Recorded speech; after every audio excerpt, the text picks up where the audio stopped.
നമസ്കാരം, ഞാൻ മനോജ് നെടിയാക്കൽ. പുതിയൊരു വീഡിയോയിലേക്ക് എല്ലാവർക്കും സ്വാഗതം. ആട് കൃഷി ആദായകരമാക്കാം. ഇക്കാര്യങ്ങൾ ശ്രദ്ധിച്ചാൽ തോൽവി അറിയില്ല. ചൂടും സ്ഥലക്കുറവും അതിജീവിക്കാൻ ആടുകൾക്ക് നിഷ്പ്രയാസം കഴിയും. എല്ലാവർക്കും ഒരുപോലെ നല്ല വരുമാനം ഉണ്ടാക്കാവുന്ന മാർഗമാണ് ആട് വളർത്തൽ. വിപണിയിൽ ലഭ്യമായ വിലയേറിയ പാലും വില നിലവാരത്തിൽ മുൻപന്തിയിലുള്ള മാംസവും ആടിൻ്റേത് തന്നെ. പുതുതായി സംരംഭക രംഗത്തേക്ക് കടന്നു വരുന്നവരുടെ ഇഷ്ടമേഖലയിലൊന്നു കൂടിയാണ് ആട് വളർത്തൽ. ഫാം ആരംഭിക്കുന്നതിന് വേണ്ട താരതമ്യേന കുറഞ്ഞ മുതൽ മുടക്കും താരതമ്യേന കുറഞ്ഞ ജോലിഭാരവും ആട് കൃഷിയുടെ പ്രത്യേകതകളാണ്. ആട്ടിറച്ചിയുടെ ഉയർന്ന വില, പാലിൻ്റെ ഉയർന്ന പോഷക ഗുണം, ചെറിയ മുതൽ മുടക്ക്, ഉയർന്ന ഉൽപ്പാദനക്ഷമത തുടങ്ങി ലാഭമുണ്ടാക്കാനുള്ള മാർഗവും പലതാണ്. രാജ്യത്തെ പേരുകേട്ട മലബാറി ഇനം കേരളത്തിൻ്റെ സ്വന്തമാണ്. ആടുകളുടെ സുരക്ഷിതത്വവും നല്ല വായുസഞ്ചാരവും മാത്രമാണ് അവശ്യ ഘടകങ്ങൾ. ചൂടും സ്ഥലക്കുറവും അതിജീവിക്കാൻ ആടുകൾക്ക് നിഷ്പ്രയാസം കഴിയും. രാത്രികാലങ്ങളിൽ മാത്രം ആടുകളെ കൂട്ടിലാക്കുന്ന രീതിയിലാണെങ്കിൽ ഒരാടിന് 10 ചതുരശ്ര അടിയും മുഴുവൻ സമയവും കൂട്ടിൽ നിർത്തുകയാണെങ്കിൽ ഒന്നിന് 15 ചതുരശ്ര അടിയുമാണ് സ്ഥലം വേണ്ടത്. നിലത്തുനിന്ന് 4 അടി പൊക്കത്തിൽ പൊങ്ങി നിൽക്കുന്ന രീതിയിലാണ് തറ പണിയേണ്ടത്. ആട് വളർത്തൽ സംരംഭം ആരംഭിക്കുന്നതിൻ്റെ ആദ്യപടി അറിവും പ്രായോഗിക ജ്ഞാനവും ആർജിക്കലാണ്.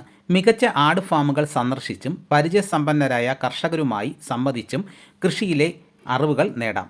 ആടുകളെ സംബന്ധിച്ച് അവയുടെ കൂടുകളിൽ ഒരുക്കുന്ന അത്യാധുനിക സൗകര്യങ്ങൾ അവയുടെ വളർച്ചയെയോ ഉൽപ്പാദനക്ഷമതയോ വലിയ രീതിയിൽ സ്വാധീനിക്കില്ല.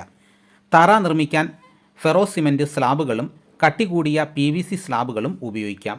ഇവ ആദായകരവും കൂടുതൽ കാലം ഈട് നിൽക്കുന്നവയുമാണ്.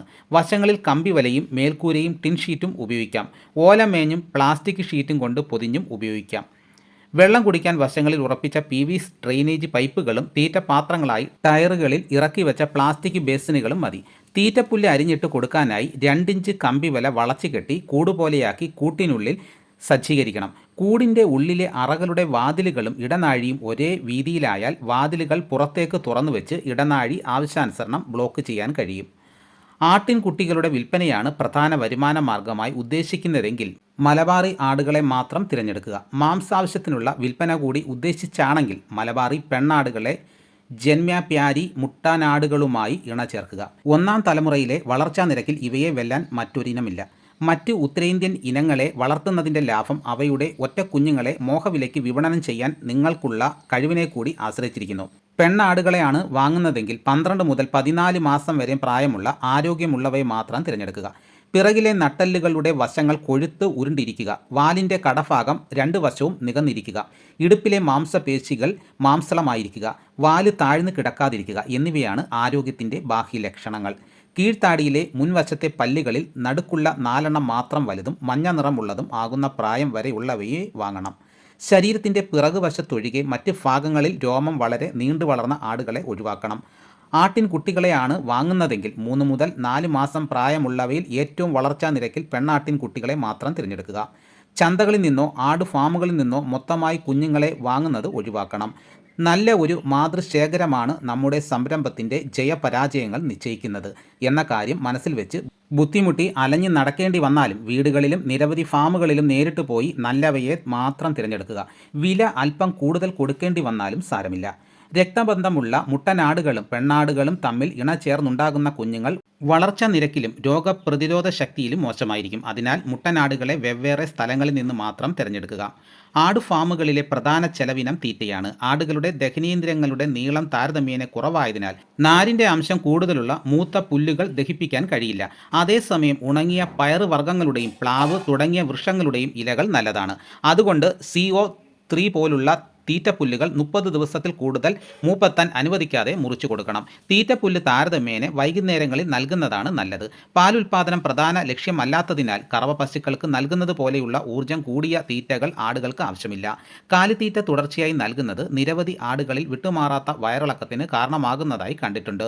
സ്വന്തമായി തീറ്റ തയ്യാറാക്കാൻ സന്നദ്ധതയുള്ളവർ പിണ്ണാക്ക്, തവിട്, അരി, കൊള്ളിപ്പൊടി, കപ്പ, മരച്ചീനി എന്നിവ സമം ചേർത്ത് ഉണ്ടാക്കുന്ന തീറ്റ 200 മുതൽ 250 ഗ്രാം വരെ ഒരു ദിവസം നൽകിയാൽ മതി. ആടുവളർത്തൽ കേന്ദ്രങ്ങൾ നഷ്ടത്തിലാകുന്നതിൻ്റെ പ്രധാന കാരണങ്ങളിലൊന്ന് ആട്ടിൻ കുഞ്ഞുങ്ങളുടെ മരണനിരക്കാണ്. ആടുവളർത്തൽ ആദായകരമാകണമെങ്കിൽ പിറക്കുന്നതിൽ കുറഞ്ഞത് 85% ആട്ടിൻകുട്ടികളെയെങ്കിലും വളർത്തിയെടുക്കാൻ സാധിക്കണം. എന്നാൽ ഭൂരിഭാഗം ഫാമുകളിലും ഇത് 60%-ത്തിലും താഴെയാണ്. പിറന്നു വീഴുന്ന ആട്ടിൻകുട്ടികളിൽ പകുതിയോളം 1 മാസത്തിനുള്ളിൽ ചത്തുപോകുന്നു. മെച്ചപ്പെട്ട പരിപാലന രീതികൾ മാത്രമാണ് ഇതിനൊരു പോംവഴി. 1 ലിറ്റർ ആട്ടിൻ പാലിന് വിപണിയിൽ 80 രൂപ വിലയുണ്ട്. നല്ല ഇനം മലബാറി ആടുകൾക്ക് 2 മുതൽ 3 ലിറ്റർ പാൽ ലഭിക്കും. ഈ അടുത്ത കാലത്ത് സിറിയയിലെ ദമാസ്കസ് ആടുകളുടെ ബീജം ഇന്ത്യയിലേക്ക് ഇറക്കുമതി ചെയ്തിട്ടുണ്ട്. ദമാസ്കസ് ആടുകൾക്ക് 4 മുതൽ 5 ലിറ്റർ പാൽ ലഭിക്കും. മലബാറി, ദമാസ്കസ് സങ്കര ഇനങ്ങളും നന്നായി പാൽ ഉൽപ്പാദിപ്പിക്കും. അപ്പോൾ ആട് വളർത്തുന്നതിനെക്കുറിച്ചുള്ള കൂടുതൽ കാര്യങ്ങൾ എല്ലാവർക്കും മനസ്സിലായി കാണുമെന്ന് ഞാൻ വിശ്വസിക്കുന്നു. പലരും ആടുകളെ വളർത്തുന്നതെങ്കിലും എങ്ങനെയാണ് നല്ല രീതിയിൽ വളർത്തേണ്ടതെന്നും എങ്ങനെയാണ് ലാഭകരമാക്കേണ്ടതെന്നും പലർക്കും അറിയില്ല. അപ്പോൾ ഈ വീഡിയോ എല്ലാവർക്കും വളരെ പ്രയോജനപ്പെട്ടു കാണുമെന്ന് ഞാൻ വിശ്വസിക്കുന്നു. അപ്പോൾ പ്രയോജനപ്പെട്ടു എന്ന് തോന്നുന്നെങ്കിൽ ലൈക്ക് ചെയ്ത് സപ്പോർട്ട് ചെയ്യുക. നിങ്ങളുടെ കൂട്ടുകാർക്ക് കൂടി ഈ വീഡിയോ ഷെയർ ചെയ്ത് കൊടുക്കുക. മറ്റൊരു വീഡിയോയുമായിട്ട് ഉടനെ എത്താം. എല്ലാവർക്കും നന്ദി.